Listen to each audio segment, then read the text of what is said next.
First off, this is not a complete story, and there is much more to what happened from the rival side. So look out for more on this war in the future. Anyway, the elite assassin Millis, EAM. The Enterprise was a setter subgroup of the Blood Street Gang. EAM, as comprised of individuals residing in and around Brooklyn and the Bronx, among other places.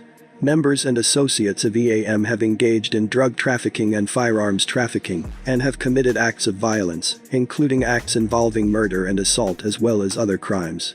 EAM, including its leadership, membership and associates, constituted as an enterprise. They engaged in a series of violent feuds with rivals of EAM, including acts of retaliatory violence against those who were believed to be responsible for killing and attempting to kill members of EAM. Some members sold narcotics in and around Brooklyn, and the crew routinely held meetings at which Enterprise members were expected to contribute money. Kitty it's called, and it's supposed to be used to provide financial support to incarcerated members, GUNZ and such matters. Up until the date of his arrest, Chucky held the position of godfather in the elite assassin Millis, which prided itself on its ruthless use of violence against adversaries. He led the group with a strong hand. Allegedly, he gained his rep when he was charged with attempted murder and various counts of assault and possession of a firearm. This happened following a shooting which occurred on August 7, 2007, in Brooklyn, Kings County, and caused serious injuries to the victim. I believe the victim's wife witnessed the shooting, and indeed the victim identified Chucky in a photo array at Brookdale Hospital to police. Chucky was about 17 at the time and had been arrested 3 days after the shooting. He would do some time in jail, but be home in the 2010s for another shooting. On April 30, 2011, Chucky allegedly shot a fellow EAM member whom he believed intended to harm another member of the gang over a drug-related dispute. As a result of the shooting, the victim's leg was amputated. Indeed, in 2014, less than 3 months after he was released from prison for, and while on parole in connection with, that 2011 firearm offense, Chucky was again arrested in possession of a loaded firearm. On that occasion, he brazenly pointed his weapon at a member of law enforcement.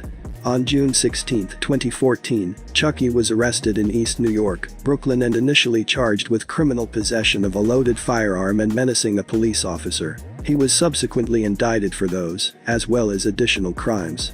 On May 4, 2016, he pled guilty to attempted criminal possession of a weapon and was sentenced to 18 months to 3 years' imprisonment. He pled guilty to this offense and remained incarcerated until September 19, 2016, and was on parole until October 26, 2019. In July 2019, he ordered an assault on a subordinate gang member and trafficked drugs in July 2018, each occurring while he was under court-authorized supervision.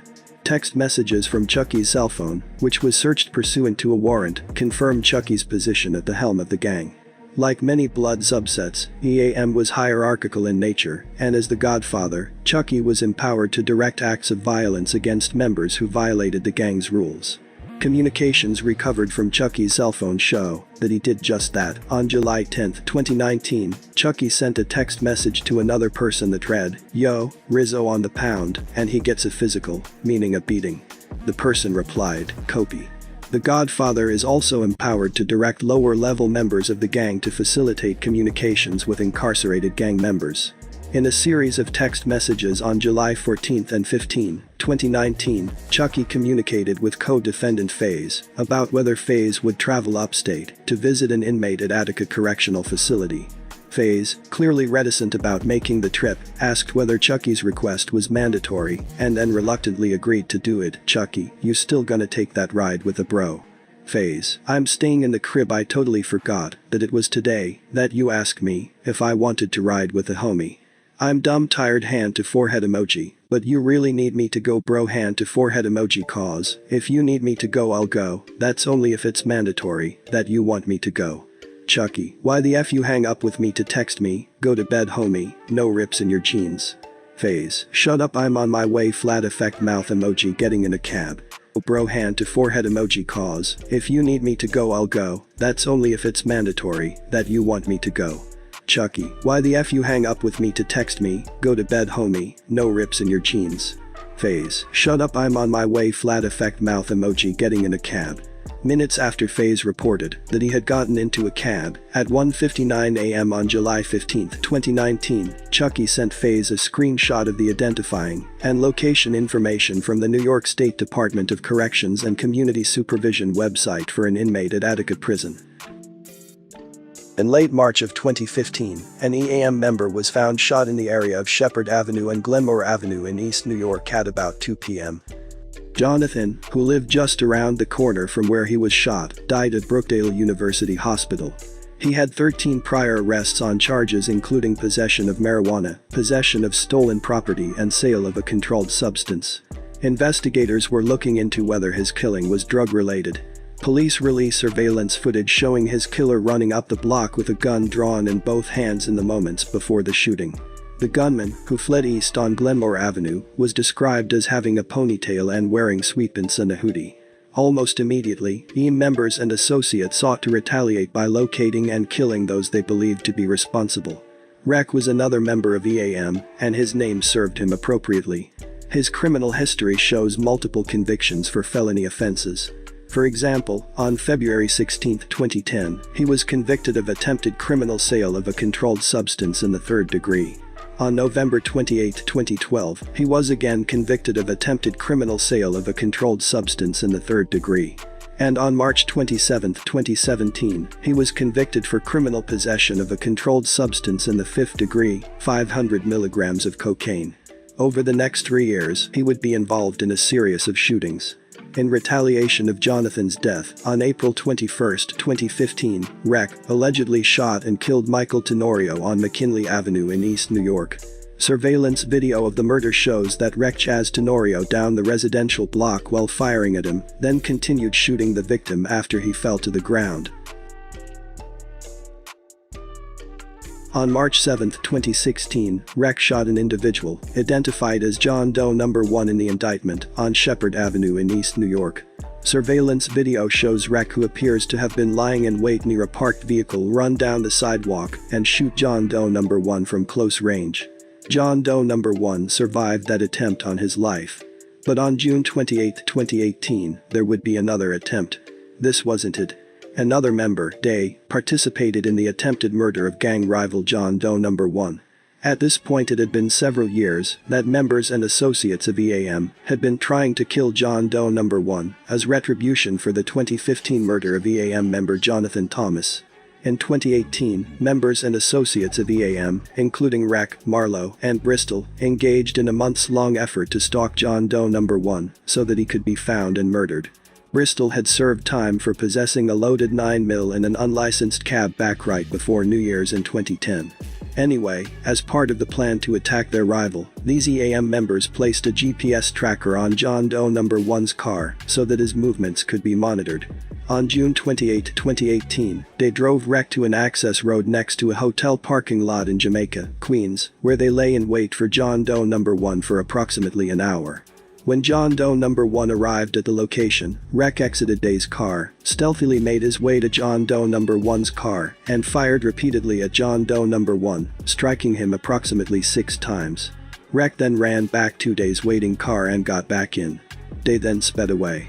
Again, John Doe No. 1 survived the attack, but this time was left permanently paralyzed. In the spring of 2018, a feud developed between members of EAM and another individual, identified as John Doe No. 2 in the indictment. Almost 3 weeks before the attack on John Doe No. 1, on June 10, 2018, Rec and John Doe No. 2 got into a fistfight. A short time later, the two shot at each other, but no one was hit. Law enforcement officers later recovered one of the firearms used in the shooting incident from a storage unit maintained by Corbett under a false name. The feud continued, and EAM members Forty and Faze conspired with others to kill John Doe No. 2. On July 28, 2018, exactly 1 month after the shooting of John Doe No. 1, a member of EAM repeatedly shot John Doe No. 2 on Glenmore Avenue in East New York, using a firearm provided by Forty. John Doe No. 2 was left paralyzed by the shooting. Rec had series of posts on social media signifying street life. In one, he said, "Ninjas ride through the hood and grill until a bullet fly through the window." In the same month in 2018, he posted, "We all got guns, tell me who do you think you scaring?" On or about January 1, 2019, at approximately 6:54 p.m. in the East New York section of Brooklyn, two officers with the New York City Police Department stopped a red Nissan Altima, having observed that the lights on the rear license plate were not functioning and the windows on the vehicle were heavily tinted. It was later determined to be over the limit permitted in New York State. Because individuals committing crimes at times turn off the light that illuminates license plates to avoid detection, the officers exited their patrol vehicles and interacted with the driver, who turned out to be Rek. One of the officers informed Rek that the vehicle smelled like marijuana and asked him to exit the vehicle. Rek responded, "Officer, I have nothing in the car." The officer explained to Rek that he was stopped because he had tinted windows and the lights on the license plate were not functioning. The officer also repeated to Rek that the vehicle smelled like marijuana. The officer asked Rek to sit in the vehicle as the officer began to search the trunk. Rek initially obeyed this instruction, but then exited again, claiming that he did not trust the officer to complete the search because Rek had money in the trunk. Rek repeatedly refused to get back inside the vehicle and insisting that the search be completed in front of him. Rek then grabbed a bag and ran from the officers. After a short chase, Rek was apprehended. Nearer inside the bag, NYPD officers recovered 5 smaller bags containing marijuana.